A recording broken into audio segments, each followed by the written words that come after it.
I checked my GPS again. No signal. The sun was slipping behind the peaks, stretching the shadows long and thin between the trees. The forest around me was too quiet, no birds, no wind shifting the branches. Just the crunch of my boots over dry leaves and the distant whisper of running water. I'd been tracking a collared wolf for 3 days, trying to figure out its erratic movement pattern. The data showed sudden stops, loops that didn't make sense. Maybe a kill site.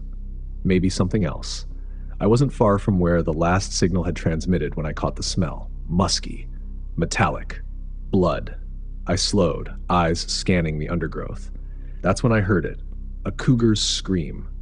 The sound ripped through the trees, raw and unnatural, too close for comfort. I froze, my hand instinctively dropping to the bear spray clipped to my vest. I'd heard that scream plenty of times before, but this one felt different. This one had an edge to it. I turned slowly, scanning the timber. Nothing. But then, movement. A shape, low and fluid, barely more than a shadow against the darkening trees. I knew what was happening. The cat had been tracking me for a while. Watching. Waiting. I raised my arms, trying to make myself look bigger. "I see you," I said, voice steady. The cougar didn't care. Its tail flicked, muscles tensed. I took a slow step back. "Don't turn. Don't run." Then, without warning, it charged. I barely had time to twist before the weight of the cat slammed into me, knocking me backward. Claws raked across my jacket. I hit the ground hard, my head snapping back against the dirt. Teeth flashed inches from my face. I jammed my forearm into the cat's throat, shoving back with everything I had. It was heavy. Strong. Too strong. My free hand fumbled for the bear spray. Where was it? The cougar growled, deep and vibrating through its ribs. Then my fingers found the canister. I wrenched it free, angled it blindly, and fired. A direct hit.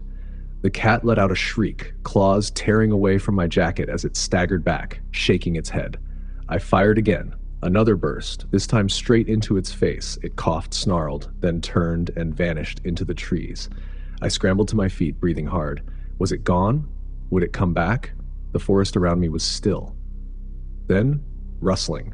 I spun, ready to fire again. But it wasn't the cougar, it was wolves. A small pack, 5 maybe, their eyes catching the last bit of fading light. They weren't approaching, they weren't aggressive, they were just watching. My heart pounded in my chest. Was this why the cougar had been moving so strangely? Why it had seemed desperate? Was it avoiding these wolves? The alpha, larger than the others, scarred and sharp-eyed, held my gaze. Then, just as silently as they had come, the wolves turned and disappeared into the trees. I stood there for a long moment, the weight of everything sinking in. The cougar was gone, the wolves were gone, and I was still here.